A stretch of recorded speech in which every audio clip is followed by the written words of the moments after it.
Well, here we are on day 28. We've made it to the end of the month. So here we go. We're just going to get right into it. Day 28. A Withered Tree and Me. The story of Jonah has always been one of those great redemption stories of a large body of people all coming to the knowledge and forgiveness of God the Father. Let's start at the beginning. It is interesting to note that we get no backstory of Jonah, only his father's name. So God calls out to this man, a prophet. He gives him a simple task. Go, do what you have been called to do. Travel abroad and tell people what you have told hundreds of people hundreds of times.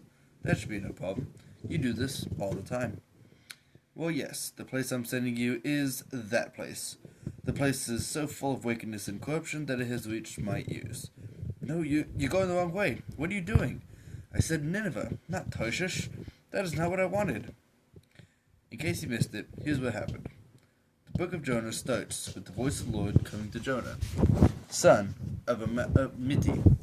Go, he says, to the city of Nineveh, the great city, and cry out against it, for their wickedness has come up again before me.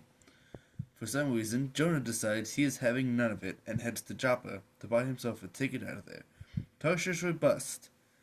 In comparison to Nineveh, this is pretty much the other side of Israel. Of course, God is not happy about Jonah's decision, so while Jonah is at sea playing go fish with some pirates, God sends a great storm that begins to rock the boat. Naturally, the sailors get scared, and they begin to cry out to their gods. You know, the ones who have no power and can't even hear them. Jonah is sound asleep in the bunker of the boat, and he is suddenly awoken by the captain. Wake up! Pray to your gods to save us from this storm.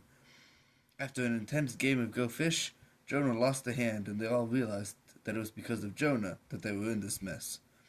The men interrogated him on who he was. I am a Hebrew, and I fear the Lord, the God of heaven, who made the sea and the land. This only made the seamen even more terrified. Throw me in, Jonah says, and the storm will be no more. So, up and over the edge, the crew throws him in the sea, and the storm stops immediately. Before the men have a chance to pull him in, a big fish, some say whale, others aren't sure, swallows him up, and he is gone to the depths of the sea. 3 long days and 3 long nights spent in the belly of this great fish.